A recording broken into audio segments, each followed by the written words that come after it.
Hi, welcome to another episode of Sippin the Dry, and today I'm sitting down here with Koz. Welcome, buddy. Hey, how you doing, Parker? Good to see you, man. Good to see you. So, our TFO rep, also representing Rainey's, Wingo, and Fishyware. Fishyware, yep, Fishyware. Exactly. Awesome. So what brings you in today to the shop? Dayton, great place to hang out. Just hitting all my rounds. It's August, water's low, temperature's high, so it's a good time to come and visit all you guys. How's the northern Michigan fishing? It was a rough summer. You know, we've got the Dynamo issue going on in my neck of the woods. Water levels have been low, temperatures have been high. The hex season was hit or miss. I had a couple of good nights myself, but I had to cancel half a dozen trips because water temperatures were in that 68 to 70 degree mark. Yeah. I was up your way in May for a little sable on the other side a little bit, and that was fun. But the water levels and temps, low and hot pretty quick. I think May is your best month. I also look forward to the October because we start getting less canoe kayak traffic. Temperatures are better. Fish are getting pre-spawn. They're getting active. How do people look you up for guiding if they want to go up there? The usual socials: Instagram, Facebook, my Facebook page. Otherwise, TrueNorthTrout.com. I can be located. Trying to stay busy taking care of you guys. You do a good job, man. Kind of brings us to kind of what we're doing today is you're in here because we got a new rod from TFO. Yes, we've had it in the arsenal right now for people to buy, but the new Professional 3 is out. Yep, the new Pro 3 replaces the Pro 2. And it's not merely just a cosmetic blank. We put some paint and put some lipstick on a pig and threw it out there. We actually went through the whole rod and reworked it out. We've improved anodized reel seat with a blue carbon fiber seat. We've improved the cork, put in a little bit of extra accents on the back. We've got the alignment dots on all sides. We've got chromium impregnated SIC style stripping guides and the snake foot guides on the end. It's a much better rod, and it's also coming now with the rod tube. Retail has gone up from the sub 200 to the 229 mark. But as everything has, through the pandemic and the cost of shipping and the cost of getting materials and parts, labor, all these little factors add up, and the whole package, the sum of all the parts equals the whole. And we tried to come in and we worked really hard getting below, but we couldn't make that mark. Well, and really, as a sales guy of TFO brand, TFO is one of the best, I think, manufacturers for high performance gear at a reasonable cost for the fly angler. That's right. I think your price is on for what you're getting. Yes. For the average angler, this is meant for the beginner to the intermediate casting. Somebody who doesn't cast a lot of rods isn't going to cast better with a $900 rod versus a $200 rod. So I think this one allows you to feel the rod load a little bit better. It's definitely, we hit the target when we aimed for making a better casting tool. Yeah, so when you go out and cast it, it's an easy, enjoyable rod to cast, whether it's a 4-weight or a 6-weight or an 8-weight, and it can get the job done. Well, I'll tell you, with the Lefty Legacy, last year or 2 years ago, I got a chance to demo those, and that was phenomenal. And then you sent me an actual demo of the Pro 3. I got to fish that. And it's great. It's light in hand. The Pro 2 to me, the previous version was their workhorse. I think I've sold more of the Pro 2s. I've fished a lot of hours on the Pro 2. The Pro 3 it's just I think a better rod in hand. Just lightweight, a little crisp, probably a little bit more accurate if you were to lay down an inner tube, and try to cast into it, but. The look of it's really cool because you got the blue little features on the reel seat, that carbon fiber look, and then blue accents on the wraps. Yeah, thread wraps look good. Yeah, I think it's a great looking rod, and I think a lot of people are going to be very impressed with it. If I was a guide, this would be my rod for all my clients all the time. Well, one of the things that gets outshined is what we put on it in the video is the NTRs. They haven't really got a lot of press. They came out last year? We tried to come out with it 2 years ago. We had to hold back on a release because of a copyright naming issue. The NTR stands for no tools required, so I can switch it from left hand to right hand retrieve without any tools. It is a 100% machined aluminum. That's right. Beautiful reel, under $200. You can't find that in any market, and from a size 1 through a size 4. I can put that on my 3 weight all the way up to my 10 weight, either catch muskie or go catch brook trout. And it's a phenomenal reel. And that's what, TFO for people that have never fished TFO, because sometimes people in the eastern side of the states, they know TFO. The western side of the states don't. It's kind of vice versa. I think TFO is blending a lot now, which is great. But you guys, I think, do an excellent job of taking that, entry-level guy to the intermediate stage to the advanced stage, and really, you may not need those high-end rods, especially in your guys' lineup, because you guys got rods like, again, the Legacy was a phenomenal rod. You got Mangrove Coast for the guys that are on the the saltwater side. But I think personally, there's always going to be that client that is always going to want to have the best of the best, and he's going to pay $1,000 for whatever it is. But there are a lot more individuals out there, male and female, that have $200 to buy a rod as opposed to $1,000 to buy a rod, and we fit that market. We also want to be the introductory drug to this sport that we do.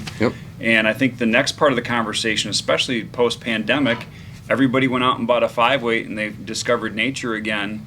How do we get them to come in and buy a 3-weight or a 4-weight? Or are they going to go streamer fishing or striper fishing and they need an 8-weight or a 9-weight? We need to figure out, get them in here and we got to keep them catching fish. Yes, I think that's the number one thing is, until you catch a fish on the fly rod, sometimes it's hard for people to pick the rod up again. But if it was easy, everybody would be doing it, right? Yeah. Oh, yeah. Yes, but that keeps us coming back, especially when you see a hatch like last year when we were out and we had bugs and stars and skies. Yeah. So take us a little through the lineup, just if nobody's familiar with TFO, and then what do we have in the future coming down the line besides the new Pro 3? So in the Great Lakes region, what I'm most excited about is we're working on a better center pin, because I think center pin guys are in between the fly and the conventional, and that's kind of like the Pinot Noir between the reds and the whites. We're getting people that can go from one side to the other.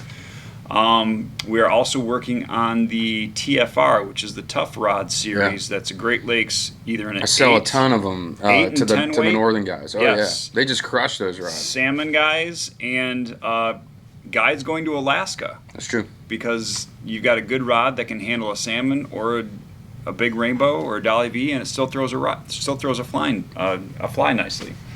Besides the Pro 2, which is now the Pro 3 series, we've got the Mangrove Coast, which replaced the Mangrove. I think that's a much better casting tool as well. You mentioned the LK Legacy.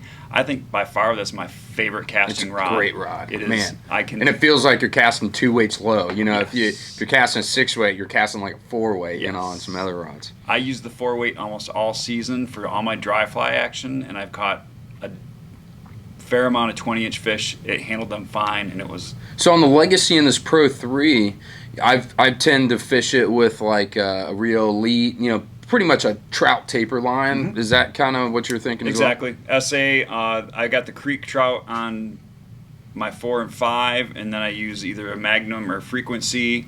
If I'm doing streamer fishing, I like the Hover 2.4 or the Sink 3.57. Whatever gets me down. Depends on the river that I'm fishing and the flows. If I've got a fresh rain and the Manistee or the Jordan's up 300 or 400 CFS, I need to get that fly down there. It doesn't do me any good if I'm not getting the fly in front of the fish. With some other rods that I personally have in my collection is your switch and spay. I mean, we're getting in the steelhead salmon season, like you were saying with the TFR or the tough rods. Yes. Explain a little bit what your series is for the switch and spay. So we've got the Axiom 2, which is our switch, and that's just in the 12-foot series. The Pro 2 comes in a 2-handed, and so does the LK Legacy. I will be at Spayfest on the Muskegon River on October 1st. This is the first time we've had that enclave back again for the past few years. I actually went years ago, and it was awesome. You learn so much information. I'm looking forward to the learning part because I've only done it a handful of times, and I think every time I go, I learn, and the sport's all about learning. It is. If I ever get it all figured out, put me in the ground. I don't want to be there.